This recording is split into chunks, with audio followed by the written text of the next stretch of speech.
नमस्कार, आप देख रहे हैं जी पुरवैया का खास कार्यक्रम आधी आबादी और मैं हूं अंजलि। आधी आबादी के इस खास कार्यक्रम में हम आधी आबादी के हर रंग दिखाते हैं। दुख, तकलीफ, खुशी और आधी आबादी की इच्छाएं क्या हैं, इन मुद्दों को हम उठाते हैं।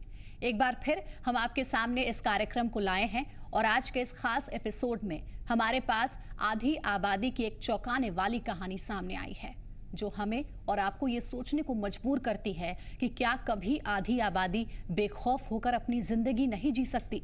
हमेशा उसे औरों के नीचे दबकर ही रहना होगा। लेकिन क्या है वो दर्द भरी कहानी, आज हम खुद उस मासूम बच्ची की जुबानी सुनेंगे।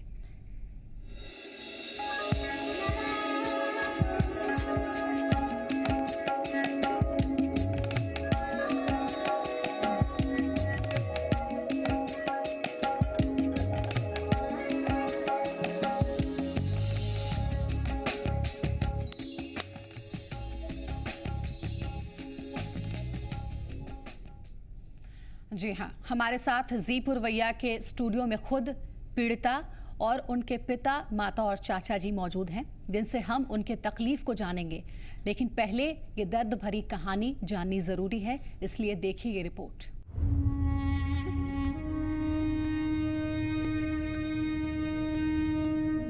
डरी सहमी और घबराई सी ये लड़की जो अपनी कहानी बता रही है, उसके मुंह से शब्द तक नहीं निकल रहे। अपनी आप बीती बताते हुए ये निशब्द हो गई है। 12 अप्रैल के हम घर के पीछे शौच करे गए तो 6 लोग रहन घर के पीछे और पकड़ के लेके चल गए। फिर 4 वहाँ रोड पर ले जाके फिर बोलेरो में बैठा के 4 जना घर आ गए, 2 जना हमारा लेके चल गए हमारे साथे। फिर हमारा साथे 2 जना बलात्कार कैलन।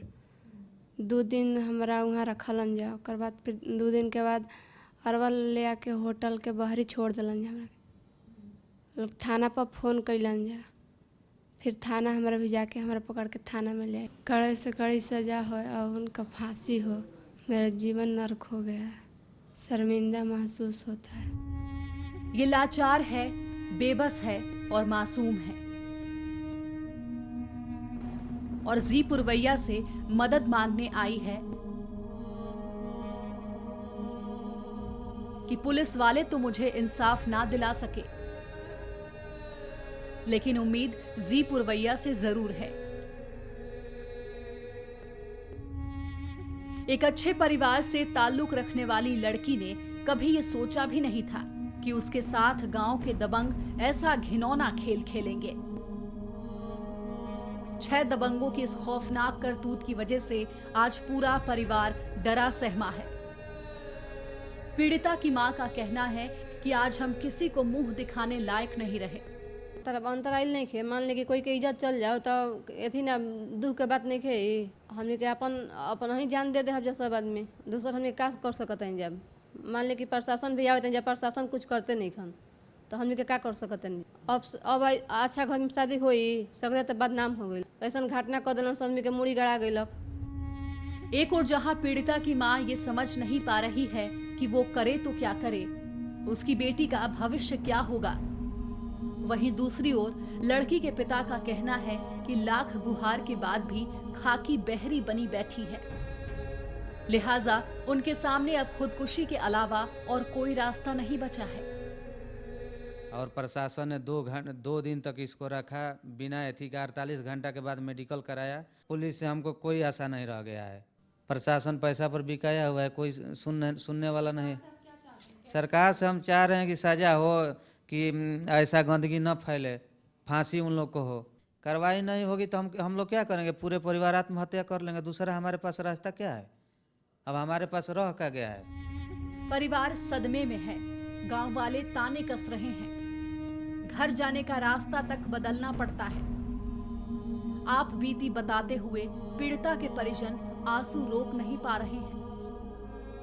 हम माननीय मुख्यमंत्री श्री नीतीश कुमार जी जो सुशासन की बात करते हैं, उनसे हम यही मांग करते हैं कि हमारे जैसे दबे कुचले, जिसका समाज में कोई सहयोग नहीं मिल रहा है, प्रशासन भी कहते हैं कि प्रशासन में सुशासन है, जहाँ तक कि एसपी तक जो मेरी बात नहीं सुन रहा है, तो हम यही मांग करते हैं नीतीश बाबू से कि हमारे साथ न्याय हो और दोषियों को फांसी की सज़ा मिले, कि जिससे समाज में एक मैसेज जाए कि बेटियां पैदा जो किया है वो गलत काम नहीं किया है। और मैं और जितने बिहार के जो नेता हैं उस सारे लोगों से मांग करते हैं, क्या हम लोगों को समाज में जीने का अधिकार नहीं है? अगर हम लोगों को न्याय नहीं मिलेगा तो हम लोग पूरा परिवार यहीं पटना में आकर सचिवालय के सामने आत्महत्या कर लेंगे और इसकी सारी जवाबदेही माननीय श्री नीतीश कुमार जी को उठानी पड़ेगी। यहाँ बड़ा सवाल ये है कि जिन दानवों की वजह से पीड़ित और उसके परिजनों का दहलीज के बाहर कदम रखना दुभर हो गया है, वही पीड़िता की अस्मत को तार तार करने वाले खुली हवा में सांसें ले रहे हैं। ऐसे में दाग उस पीड़ित के दामन पर नहीं बल्कि सिस्टम और समाज के उन तमाम दावों पर लगा है जो अपने आप को चुस्त और सभ्य समझने का दम भरते हैं। ब्यूरो रिपोर्ट, जी मीडिया। तो आपने ये दर्द भरी कहानी सुनी, यकीनन आपके भी रोंगटे खड़े हो गए होंगे। हमने भी जब ये पूरी कहानी सुनी तो हमारे भी रोंगटे खड़े हो गए थे। हमारे साथ जी पुरवैया के स्टूडियो में पीड़िता, उनके माता पिता और उनके चाचा जी मौजूद हैं। सबका बहुत बहुत स्वागत करना चाहेंगे। लेकिन सबसे पहले आपकी बात पीड़िता से हम कराना चाहेंगे और आपको ये भी यहाँ पे बता दें कि हम किसी का चेहरा नहीं दिखा सकते हैं और ना ही पीड़िता का नाम आपको बता सकते हैं। ऐसा हम क्यों कर रहे हैं या आप भी समझते हैं। पीड़िता से हम बात करते हैं। क्या हुआ था आपके साथ? घर के पीछे शौच कर गई रही तब पूरा सुनसान जगह रहे तो 6 जना में रहन, तो 6 जना रहन तो लेके हमरा चल गए रोड पर। ओकर बाद फिर 4 जना घरे आ गए, 2 जना हमरा बोलेरो में बैठा के लेके चल गए। ओकर बाद कहाँ ले गए हमरा फिर कुछ पता ना चलल। और ओकर बाद फिर 2 जना हमारे साथे गलती कैलन। ओकर बाद ले आके अरवल 2 दिन बाद अरवल होटल के बाहर ही छोड़ दिला हमरा। फिर सहार थाना पर से पुलिस जाके हमरा लेके अइल। क्या कुछ हुआ उस दरमियान आपके साथ? वो 2 लोग कौन थे, कहाँ के रहने वाले हैं, ये हम आपसे जानना चाहेंगे। के रहे वाला गुड्डू और ऋषिकेश, ये 2 नाम हैं उन लड़कों का। हाँ। और जब आप शौच के लिए जा रही थी तो क्या आपकी सहेलियां या आपकी माँ आपके साथ थी, आप अकेले थी? ना, अकेले रहे। अकेले थी आप? हाँ। आपने आवाज दी किसी को मदद के लिए, चिल्लाई होंगी आप उस समय? मुंह चाप के लेके चल गए। बोलेरो गाड़ी में लेके गए थे आप सब? हाँ। और आपके साथ बलात्कार कहाँ पे हुआ? फिर मुझे पता ना चल कौन जगह रहे। क्या आपको बेहोश कर दिया गया था? हाँ। कैसे बेहोश कर दिया गया था आपको? कोई सुई लगाई गई थी आपको? क्या हुआ था? मारा गया था आपको? मारपीट भी हुई आपके साथ? हाँ। किन लोगों ने मारपीट की? 2 लोगों ने जिन्होंने आपके साथ बलात्कार किया? हाँ। उन लोगों के पास कोई हथियार भी थे क्या? बंदूक भी थी? ना। ऐसा कुछ नहीं था? ना। आप बता रही हैं कि 2 दिन बाद उन सभी लड़कों ने आपको एक होटल के बाहर छोड़ दिया था। हाँ। उस समय आप होशो हवाश में थी? होश था आपको? सब कुछ ठीक था क्या? हाँ। आपने बात की जब 2 दिन आपको अगवा करके जहाँ रखा गया था, तो क्या उन लोगों ने आपसे कोई बात की? आपने बोला कुछ कि मुझे छोड़ दो? हाँ, छोड़े खातिर कहने तो कहूँ जान से मार दे, ऐसा उन लोगों ने कहा? हाँ। शौच के लिए जब बाहर निकलती है, सबसे पहली तो समस्या ये है कि आपने अब तक अपने राज्य में शौचालय उपलब्ध नहीं कराया है सुदूर गांव के लोगों को, ताकि ऐसी नौबत ना आए कि एक लड़की अकेले शौच के लिए बाहर खेत में जाए, और जब जाती है तो उसके साथ देखिए क्या हो जाता है। पीड़िता के माता पिता भी हमारे साथ हैं। मैं आपसे जानना चाहूंगी कि जब आपकी बेटी 2 दिन तक गायब रही तो उस समय आपके मन में क्या चल रहा था? क्या कोशिशें आपने की? कैसे कैसे मन में ख्याल आ रहे थे आपके? मेरे मन में ये ख्याल आ रहा था कि मैं उन लोग कहीं मार के हमको न फंसा दें।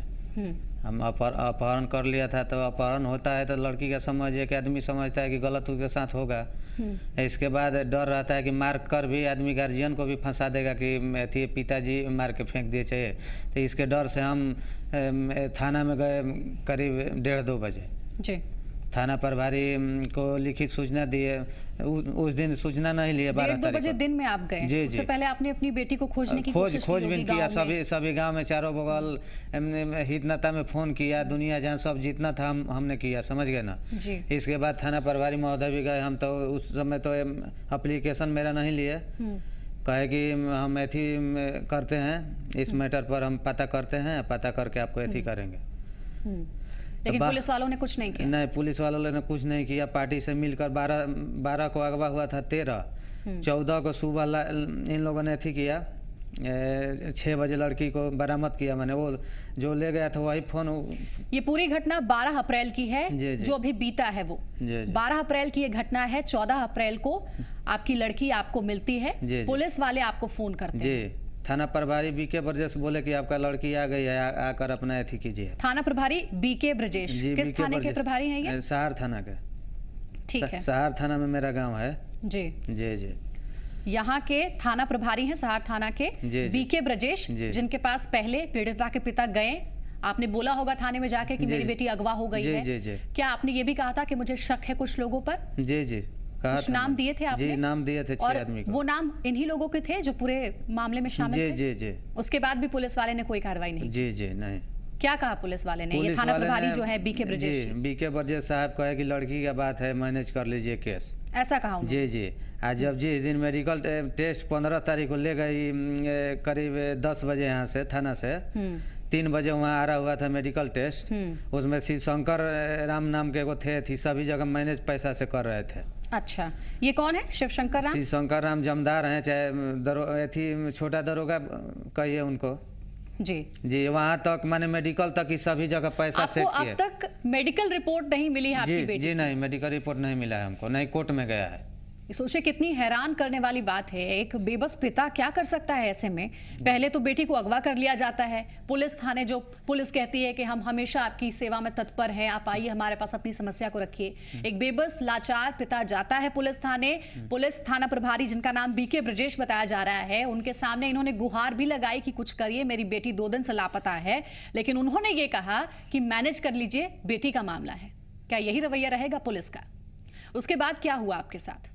उसके बाद हमने जब मेडिकल टेस्ट के लिए हम अपना लड़की को माता पिता ले चले जी, तो उस समय बाहरी आदमी से इसको डराया धमकाया गया। जो पैक्स अध्यक्ष अभी हैं नागेंद्र राय पैक्स अध्यक्ष हैं, कौरन डिहरी का हैं।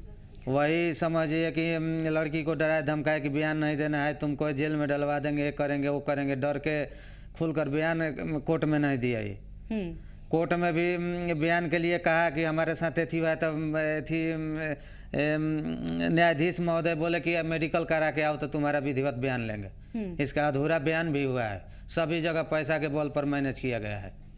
सारी जगह पैसे के बल पर सब कुछ मैनेज किया गया। जी पुरवैया का बिल्कुल ये मकसद नहीं है कि कुछ नामों का पर्दाफाश किया जाए, बल्कि हमने पीड़ित परिवार को यहाँ पर रखा है और पीड़ित परिवार ही उन सभी नामों को ले रहा है और उनकी सच्चाई हकीकत से हमें रूबरू करा रहा है कि एक थाना प्रभारी का क्या रोल था, एक जमादार का क्या रोल था, और आप बता रहे हैं पैक्स अध्यक्ष का क्या रोल था, जिनसे इनको उम्मीद थी कि हो सकता है वो लोग मदद करें इनकी, लेकिन उन लोगों ने मदद नहीं की। पैसे उनके लिए ज्यादा अहमियत रखते थे। आपसे ये भी मैं जानना चाहती हूँ, अब ये जो पूरा मामला है 12 अप्रैल का, कहाँ पे है? क्या कुछ हो भी रहा है इस मामले के ऊपर या सब कुछ ठंडे बस्ते में चला गया है? एसपी साहब से भी हमने अथी किया था, एसपी साहब भी दरखास्त भी दिया था, हमसे मिले नहीं। क्या इस पे अब तक कोई कार्रवाई हुई है या आपको उम्मीद है कि कार्रवाई होगी भी? मैंने घटना के दिन शाम को डीएसपी साहब को फ़ोन किया, एसपी साहब को फ़ोन किया, लेकिन हमने एसपी साहब को 16 कॉल किए, 17वां कॉल मेरा रिसीव किए। उसके बाद उनको सारा मैटर बताएं। उसके बाद वो बोले कि हम थाना को बोलते हैं। फिर अगले दिन हम फ़ोन किए कि सर क्या कार्रवाई हो रही है, तो इतना तुम घबराए क्यों हो, ये बोला गया। काट दिया गया मेरा फ़ोन। डीएसपी साहब भी बोले कि ठीक है हम कर रहे हैं, अस्थिर से रहो तुम लोग। हाँ। क्या जहां आप रहते हैं वहां सिर्फ दबंगों की तूती बोलती है? मेरे मोबाइल पे भी कॉल किया है नागेंद्र राय, जो लड़का का मौसा है, कि केस सुलह कर लीजिए, नहीं तो स्थिति। धमकी मिली है आपके परिवार को? जी, मेरे मोबाइल। कैसी धमकी मिली है? फोन से बोला कि आप लोग केस सुलह कर लीजिए, समाज का बात है। जान से मारने की भी धमकी मिली आप लोगों को? जान से मारने की धमकी नहीं दी है, लेकिन ये कहा गया कि केस मैनेज कर लीजिए आप। यहाँ के सहार मिली है हमसे। बहरहाल आधी आबादी में लगातार पीड़ित परिवार से हम बात कर रहे हैं। एक छोटे से ब्रेक का वक्त हो चला है।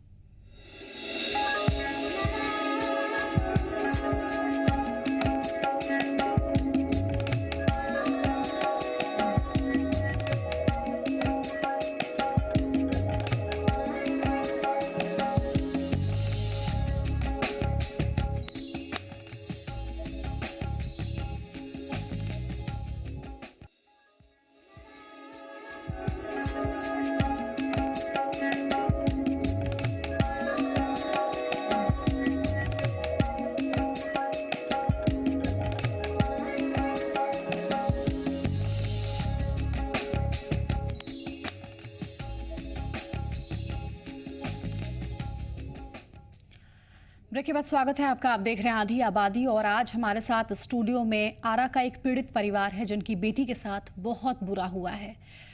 इस परिवार की बेटी को 2 दिनों तक गांव के दबंगों ने अगवा करके बलात्कार किया और उसके बाद इनकी बेटी को छोड़ दिया गया। और कहना तो इन लोगों का यहाँ तक है कि दबंगों ने खुद पुलिस को फोन करके ये बताया कि हमने लड़की को छोड़ दिया है, इसके पिता तक इसे पहुंचा दो। क्या है ये और क्यों ये होता आ रहा है, इस पर हम सवाल खड़े कर रहे हैं। और कब तक ये होता आएगा, सबसे ज्यादा जरूरी यही है। हम जानते हैं कि हम बहुत कुछ नहीं कर सकते, लेकिन हाँ इतना जरूर कर सकते हैं कि जी पुरवैया के माध्यम से इनकी दर्द भरी कहानी को हम सरकार के सामने रखें और इस उम्मीद के साथ कि सरकार इस पूरे मामले को सुनते और देखते हुए सख्त से सख्त कार्रवाई दोषियों के ऊपर करेगी। पीड़िता की मां हमारे साथ हैं, हम उनके पास चलते हैं बात करने के लिए। आपसे मैं ये जानने की कोशिश कर रही हूँ कि अभी आपको क्या लगता है कि आखिर क्या हो गया मेरी बेटी के साथ, क्या कहना चाहेंगे आप? ना तो हम पूरा मतलब रोवे लगानी कहने कि मैंने का हो गई लेके पैक मान लेके आज तक कहीं सोचल ही ना रहेंगे हमारी बेटी कोई ले जाए। पूरा हम रोवे लगानी खोजे लगानी पूरा तो कतहु मिलबे ना गई नहीं पिछूती अपन गई रहे बहरी तो गई तो उन्हें रहले ना रहे। जाहिर है सबसे पहले आपको ही ये एहसास हुआ होगा कि मेरी बेटी शायद इतने देर हो गए अभी तक आई नहीं है, शौच के लिए निकली थी। क्या उस समय आप सोच रही थी, कितनी परेशान थी और क्या कुछ किया उस समय आप जब बेटी आपकी आई नहीं घंटों बाद? तो पूरा खोजत खोजत ना फिर खोजा नहीं ही तई फोन भइल त ना मिलक तब मैंने हमने के भइल पता चलल त हम कहनी के तो जाकर थाना पना को तो केस कर आखिर मैंने का हो गई लेके पे तब ऐसे ही फिर केस उस भइल तब फिर जब मिलल तो हम 2 दिन गईनी तो 2 दिन थाना में रह गईनी। तो जब ले गलन सन ओकर अपन मौसा के भेजलन सन पैरवी करे खातिर तो हमरा के छोटा दरोगा बोला लेलन। अच्छा कि मैंने हेने आई केस तने पर खत्म कर दी। आपको ये बोला? हाँ पुलिस थाने जब आप गई तो? हाँ आ लड़किया के हमरा बोला लेलन उनकर मौसा आ बोला के अकेला जो दोषी आरोपी है लड़का है उसके मौसा ने बुलाया? हाँ बुला के कहलन कि जैबो करबे केस करे तो कहिए कि बलात्कार हम अपना मन से करवैले बनी, हमरा के लड़का बलात्कार बरियारी नहीं खनसन कैले। वो सब बोला के सिखावे लगलन। हमरा के थाना बोला लेलन। हमार भाई रहन जात रहन इनका भी तो कहले कि तू मत जा। तो एक लड़किया के हमरा अकेले बोला के कहले नु कि केस मत करी है आ बलात्कार के चेक मत करई है। तो वह बोला के एकरा के सिखा देलन अकेला रूम में आ थाना रहे साथ में एगो। अब आपको क्या लगता है, क्या अब आपकी बच्ची का भविष्य कहाँ अब चला गया है? बहुत कुछ सोचा होगा आपने जब घर में एक बेटी आई होगी, बहुत अरमानों से पाला होगा हमने की इज्जत हमने के खराब हो गई, इज्जत धइल बड़ुए। आपके साथ भी लोगों ने बदतमीजी की, बदसलूकी की, ये भी सुना है मैंने। हाँ 6 आदमी रहन जैसे बर्तन मलत रहे, घर में आए थे? हाँ तो घर में आके हेल गलन जा, हेल के आके कहलन जा कि बोल दे कि कहाँ गलन सुनील केस सुलह करे के कह दे। तो हम कहने कि केस सुलह ना होई। तो बोलन कि केस सुलह काहे ना करबे। तो कहने कि केस बोलत रहन जा कि सुलह ना होई। तो केस सुलह ना होई। तो आप क्या चाहते हैं? हम चाहते हैं कि इस पर कड़ी से कड़ी सजाए हो, फांसी हो उन लोगों को, कि ऐसा समाज में घृणित काम ना हो। कैसी सजा आप चाहते हैं उन लोगों के लिए? हम तो चाहेंगे फांसी के लिए। फांसी वाला काम किया है, वो समाज में रहने लायक नहीं आदमी है। बार बार ऐसा काम किया है, वो थोड़े आज नया थोड़े पहले भी इस तरीके की हरकत की है दोषियों ने? हाँ गांव में कई कांड किया है वो। पुलिस से हम कह रहे थे एसपी साहब से कि रिमांड पर लीजिए, उसका राज खुल जाएगा। तो एसपी साहब तो पैसा पर आए, थाना सब बिके हुए हैं। आपका कहना यह है कि कुल 6 लोग आपकी बेटी को अगवा करने में शामिल थे, 2 लोगों ने आपकी बेटी के साथ बलात्कार किया, लेकिन उनमें से एक भी अब तक पुलिस की गिरफ्त में नहीं है। एक ठो थी हाजिर हुआ है गुड्डू नाम का फर्स्ट जो मुझे। क्या वो जेल में है इस वक्त? हाँ जेल में है। कितने समय से जेल में है वो? जेल में है वो 20 तारीख को हाजिर हुआ है। वही बलात्कारी है? जी बलात्कारी वही है। और दूसरा बलात्कारी? वो घूम रहा है, हथियार लहरा रहा है। ये बात कुछ समझ में नहीं आई पीड़िता के चाचा, जिससे हम जानने की कोशिश करते हैं कि इस पूरे मामले में कार्रवाई हुई है। ऐसा नहीं है कि कार्रवाई नहीं हुई है, एक की गिरफ्तारी हुई है, लेकिन जो दूसरा बलात्कारी है, दुष्कर्मी है, वो खुले में घूम रहा है। ऐसा क्यों, समझाइए हमें। बार बार हम लोग थाना प्रभारी को भी फोन किए कि लड़का का तिलक जो बलात्कारी है उसका तिलक चढ़ने वाला है, लेकिन हम 100 कॉल कर चुके हैं, लेकिन हमारा आज तक कॉल रिसीव नहीं कर पाए। हमको इस पुलिस सिस्टम पे कोई विश्वास नहीं है। हम लेकिन एक की गिरफ्तारी तो हुई है ना, इतना अपने सरेंडर किया है, खुद सरेंडर किया। जी। क्यों सरेंडर किया उसने? उसको एहसास हुआ अपनी गलती का इस वजह से? जी। हम आपके चैनल के माध्यम से चाहते हैं कि मेरा निष्पक्ष जांच हो और ईमानदार पुलिस पदाधिकारी द्वारा इसको फिर से जांच किया जाए और फिर से मेडिकल चेकअप किया जाए। एक बार फिर से हम यहाँ, क्योंकि अभी बहुत सारे लोगों को हमें जवाब देना है, इस चैनल के माध्यम से कोई भी गलत संदेश ना जाए, हमारी पूरी ये कोशिश है। पीड़िता के जो चाचा हैं उनसे हम ये स्पष्ट कराना चाहेंगे कि जो पहला दुष्कर्मी है जिसने इस लड़की के साथ गलत काम किया, दुष्कर्म किया, उसने खुद आके सरेंडर किया है पुलिस थाने में, पुलिस ने गिरफ्तार उसे नहीं किया, यही बात है जी। लेकिन सरेंडर करने के पीछे कोई वजह होगी क्या? वो भी दबंग है, क्यों सरेंडर उसने किया? हालांकि वो दुष्कर्मी है, ये मानते हैं, जी। लेकिन कोई भी आरोपी व्यक्ति यूं ही सरेंडर कर दे, ये तो आसान बात है नहीं। गांव का भी लोग मतलब पूरा हम लोगों को सपोर्ट किए कि ऐसा आदमी को गांव में नहीं रहना चाहिए, इसको जल्दी गांव से बाहर किया जाए। तो ये एक बात है कि गांव वालों का सहयोग मिला आपको, और इस वजह से जो आरोपी है, गुड्डू नाम है, जो जेल में इस वक्त बंद है, वो अभी जेल की सलाखों के पीछे है, क्योंकि गांव वालों ने फोर्स किया सरेंडर करने के लिए। ठीक है, ये बात अब समझ में आ गई, स्पष्ट हो गई अब चीजें। दूसरा जो दुष्कर्मी है वो दबंग है, लेकिन अब तक पुलिस ने गिरफ्तार उसे नहीं किया है। नहीं, यानी यहाँ पर पुलिस की ओर से कोई कार्रवाई नहीं हुई है। अगर पहले दुष्कर्मी ने सरेंडर किया तो उसमें पुलिस का कोई रोल नहीं है, गांव वालों का रोल है। नहीं। ठीक है, एक बार फिर से हम पीड़िता की मां के पास आते हैं, क्योंकि पीड़िता इस वक्त कुछ बोलने की कंडीशन में नहीं है, वो नहीं बोल पा रही हैं। क्या चाहती हैं आप दोषियों के खिलाफ? एक दोषी अब भी खुले में घूम रहा है। घूमे तो मैं उनका पकड़ के उनका तिलक चढ़ा था, कहता कि हमारा के तो उनका जैसे थाना पकड़ाइल तो थाना कहलन कि जकर बियाह लगल उनकर शादी होई ना। जाहिर है ये घटना किसी के भी साथ घटेगी तो उसकी स्थिति क्या होगी, इसके बारे में आप भी सोच सकते हैं। पीड़िता के पिता से मैं जानना चाहूंगी, आपको लगता है कि आपकी बेटी का भविष्य आगे बेहतर हो सकता है? इसकी कामना आप करते हैं? कामना तो करेंगे, हर माँ बाप कामना करते हैं। मैट्रिक किया था, इंटर में एडमिशन लिए थे, मान लीजिए आगे आदमी भविष्य बनाने के लिए किया था, लेकिन ये देख रहे हैं ये जो गुंडागर्दी है, किसी को आदमी चैन से नहीं रहने दे रहा है। टोटल इसमें हम पुलिस को दोषी देंगे, पुलिस का भूमिका एकदम गलत है। कोई कार्रवाई पुलिस की ओर से नहीं हुई है, इस बात की नाराजगी है अभी ऋषिकेश राय है जो, ठीक है, उसका 28 तारीख को तिलक चढ़ा है जी।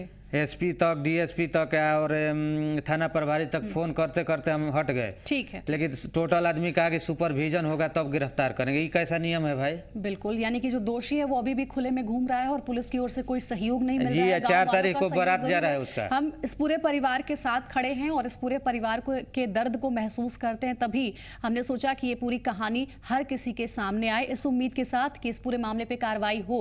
और हम ये उम्मीद करते हैं कि जी पुरवैया के माध्यम से इस पीड़ित परिवार को, इस लड़की को इंसाफ मिले और कम से कम इस लड़की को इतना तो सुकून मिले, रात में नींद चैन की आए कि जो दोषी हैं, जिन्होंने मेरे साथ गलत किया, वो आज जेल के सलाखों के पीछे हैं। पूरे मामले में एक दोषी तो जेल में है, लेकिन एक अब भी खुले में घूम रहा है। हम चाहते हैं कि पुलिस की कार्रवाई तेज हो और उसे भी जेल की सलाखों के पीछे रखा जाए, वरना कितनी मासूम बच्चियों के साथ वो ऐसा करता ही रहेगा। इसी के साथ फिलहाल आधी आबादी में इतना ही, लेकिन आप देखते रहिए जी पुरवैया। नमस्कार।